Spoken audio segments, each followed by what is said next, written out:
안녕하세요. 오늘은요, 거의 2000년 동안이나 까맣게 잊혀졌다가 발견된 아주 특별한 고대 문서를 한번 파헤쳐 볼까 합니다. 이게 뭐냐면 초대교회의 운영 매뉴얼이라고 할 수 있는 그런 숨겨진 보물 같은 거예요. 한번 상상해 보세요. 만약에 말이죠.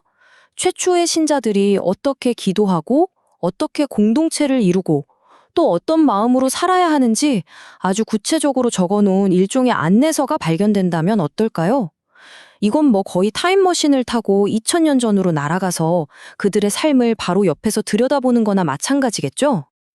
그런데 놀랍게도 그런 상상 속의 문서가 실제로 존재합니다.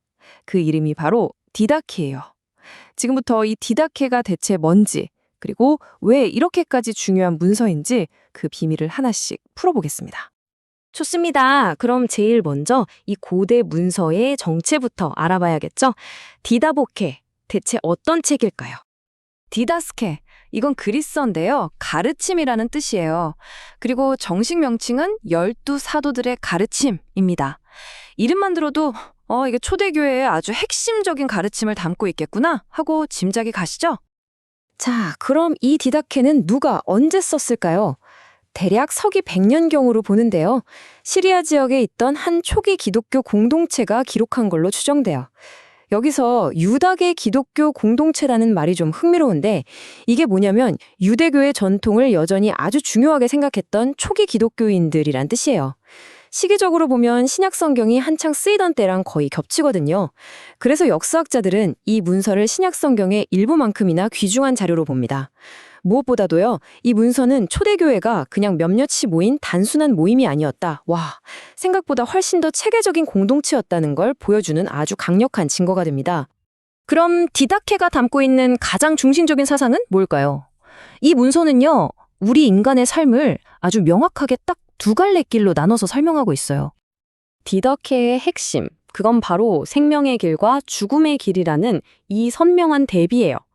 보시는 것처럼 한쪽은 사랑하고 나누는 생명의 길이고요.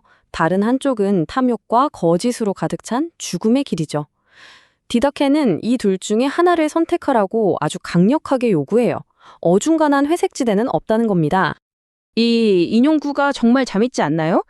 디다케는 그냥 이렇게 사는 게 좋지 않을까요? 하고 부드럽게 권하는 수준이 아니에요. 거의 폭력적이라고 느껴질 만큼 아주 강한 어조로 둘 중 하나를 선택하라고 몰아붙이는 거죠.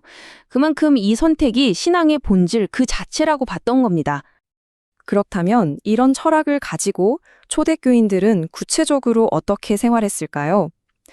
디다케는 이걸 마치 공동체의 규칙서처럼 아주 상세한 지침들로 꽉 채워놨어요. 전체 구조를 보면 이렇게 크게 네 부분으로 나뉘어요. 맨 처음에 우리가 봤던 두 가지 길이라는 윤리 지침이 나오고요. 그 다음은 세례나 성찬 같은 교회 전례, 그리고 공동체 운영에 대한 교회 규범, 마지막으로 예수의 재림을 기다리는 내용으로 끝납니다. 정말 체계적이지 않나요? 여기서 특히 흥미로운 부분이 바로 이 전례에 대한 지침이에요. 디다케는 감사제, 그러니까 오늘날의 성체 성사와 같은 가장 중요한 의식을 어떻게 거행해야 하는지 그 구체적인 기도문과 절차까지 다 기록되어 있거든요. 자, 여기 성체 성사 절차를 좀 보세요. 빵에 대한 감사 기도를 보면 원래는 흩어져 있던 빵 조각들이 하나가 된 것처럼 우리 교회도 하나가 되게 해주세요. 라는 식의 아주 상징적인 의미가 담겨 있어요. 그리고 또 하나, 오직 세례받은 사람만이 참여할 수 있다는 엄격한 규정도 딱 명시해놨죠. 거룩한 것을 개에게 주지 말라는 말씀을 근거로 들면서요. 이렇게 특별한 의식뿐만이 아니에요. 매일매일의 영적인 생활에도 아주 구체적인 규칙이 있었는데요. 그 중심에 바로 이 숫자가 있습니다. 바로 3.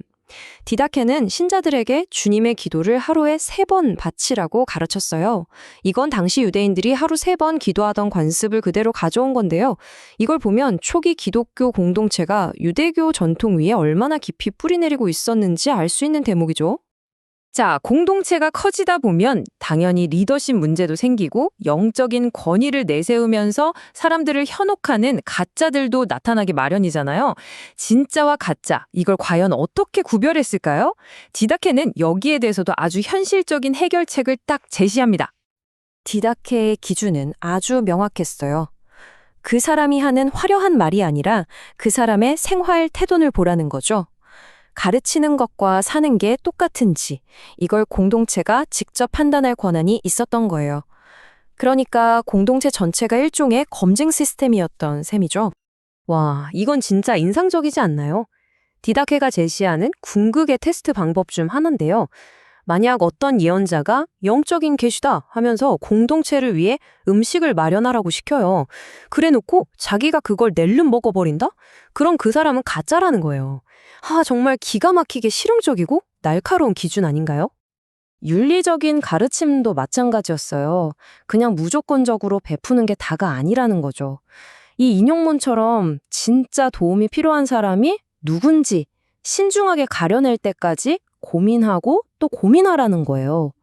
말하자면 분별력 있는 자선을 강조한 건데 이것도 굉장히 현실적인 조언이죠. 자, 이제 마지막으로 이 고대 문서가 오늘날 우리에게 왜 그렇게 중요한지 그 의미를 한번 정리해 보겠습니다. 그러니까 핵심은 바로 이겁니다.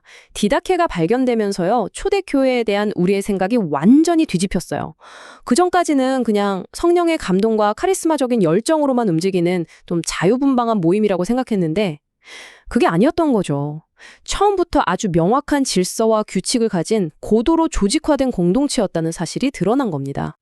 그러니까 이 디다케는 과거로 통하는 아주 귀중한 창문 같은 거예요.